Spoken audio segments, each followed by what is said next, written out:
Hey everyone, good morning. Welcome to back my YouTube channel. আসসালামু আলাইকুম, নমস্কার সবাইকে জানাচ্ছি। ঘুম থেকে উঠে গাওটাও ধুয়ে আমি বেরোলাম। এখন আমি আমার দোকানের দিকে, আমার ওয়ার্কশপে আমি রওনা করব। তাই ভাবলাম যে সকাল সকাল রাস্তার ভিউটা কেমন হচ্ছে সবাইকে একটু দেখিয়ে দেয়। তাই দেখো তোমরা আমাদের এদিকে ভিউটা খুবই সুন্দর। আজকে সকালে ওরকম একটা রোদ নেই যদিও গরম আছে অল্প স্বল্প, কিন্তু কাজ করে মানুষ খুব আরাম পাবে। আমাদের এদিকে দেখলে বলতেই হবে যে 4 লাইনের কাজটা খুবই ইমার্জেন্সি আরম্ভ হচ্ছে, খুবই ইমার্জেন্সি করে কাজটা করছে।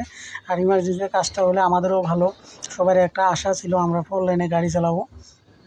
তাই আলহামদুলিল্লাহ, আল্লাহ দুয়ার আশীর্বাদে আমাদের এই 4 লাইনটাও আরম্ভ হচ্ছে। সকালকার ভিউটা দেখো ভাই, এই জায়গাটুকু আমাকে খুবই ভালো লাগে, খুবই শান্তির জায়গা এই জায়গাটুকু। তাই আমি একটু আসলাম এদিকে, দোকানে যাবো। এই গাড়িটা আমাকে ওভারটেক করে এসেছিলো, এখানে এসে খারাপ হয়ে গেল। এদিকে দেখো এই সুন্দর ভিউ, সবাই মিলে পাড় ধুচ্ছে, মোড়া পাড় ধুচ্ছে। আমাদের এদিকে তো মোড়া পাড় দেওয়ার সিজন এসেছে, তোমাদের ওদিকে এসেছে না নাই তোমরা একটু কমেন্ট করে বলে দেবা। তাই ইমার্জেন্সি করে আমি দোকানে আসলাম, কোথাও তাড়াহুড়ো না করে, মানে দেরি না করে। এসে দেখছি মোবিল লিক করছে ক্লাচ চেম্বার দিয়ে। এই গাড়িটাকে এখন খুলে দেবো। মালিকটা বলেছে খুব সুন্দর করে ক্লিন করে লাগিয়ে দিতে হবে, যাতে দিতে পারে এখান দিয়ে লিক না করে। তাই বড়িয়া করে খুলে নিয়ে আমি ক্লিন করে দিলাম। দেখো তোমরা ফাইনাল লুকটা দেখবো অল্প পরে। ক্লিন করা শেষ হয়ে গেল, এখন আমি মালটা লাগিয়ে দেবো। ভিডিওটা একটু স্কিপ করে দিয়েছি, আপনারা খারাপ পাবেন না, মানে বেশি লম্বা হয়ে যায়। আপনাদের যদি গাড়ির কোনো কাজ থাকে সবাই আসবেন আমার দোকানে। আসসালামু আলাইকুম, নমস্কার। তারপর আমার গ্যারেজে আসলো এই গ্ল্যামারটা ইথনেল ভরাইতে গ্ল্যামার গাড়িটার ইঞ্জিনে বহুত প্রবলেম আছে। এই গাড়িটার ইথনেলের প্রবলেমে রানিং অবস্থায় ধাক্কা মারে, রানিং অবস্থায় গাড়িটা স্টার্ট বন্ধ হয়ে যায়।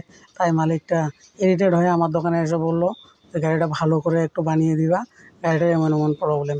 এটার পরপর মানে ও 2-3টা মেকারও দেখাইছিল, গাড়িটা ঠিক করতে পারেনি। তারপর আমার এখানে এসেছে। তারপর এই ইঞ্জিনটাও আমি কালকে খুলছিলাম। এই গাড়িটারও ইথনল ভরাইতে ইঞ্জিনটা সিজ হয়ে গেছে, ব্লক পিস্টন, তারপরে তোমার টাইমিং যা আছে সব উড়ে গেছিলো। এই গাড়িটাও আমি এখন বানাবো। আপনাদের যদি গাড়িতে ইথনলের প্রবলেম হয় বা যে কোনো প্রবলেমে গাড়ির কোনো প্রবলেম হয়, আপনি আমার সাথে কন্ট্যাক্ট করবেন, আমার ভিডিওতে কমেন্ট করবেন। ইনশাআল্লাহ আমি আপনার গাড়ি ভালো করে দেবো। আরও যদি ইথনল প্রাপ্ত কী ব্যাপার থাকে আপনাদের যদি লাগে, তাহলে কমেন্ট করবেন। আপনাদের গাড়ির যদি কোনো প্রবলেম থাকে আপনারা আসবেন। আমার দোকানের ঠিকানাটা হলো তিনটিলা বাজার, মেন পয়েন্টে, মানে বাজারে ঢোকার মেন পয়েন্টে আমার দোকান। আপনারা আসবেন, আপনাদের গাড়ির যে কোনো প্রবলেম থাকুক আমি আপনাদের গাড়ির প্রবলেম সলভ করে দেওয়ার ব্যবস্থা করব। আপনাদের গাড়িটা আমি চকচকে করে দেবো, যাতে আপনারা চালিয়ে আরাম পান। ইনশাআল্লাহ আপনাদের সবাই দাওয়াত থাকুন, আপনারা সবাই আসবেন আমার দোকানে, এসে ঘুরে যাবেন। আপনাদের নিমন্ত্রণ থাকলো। আসসালামু আলাইকুম, নমস্কার।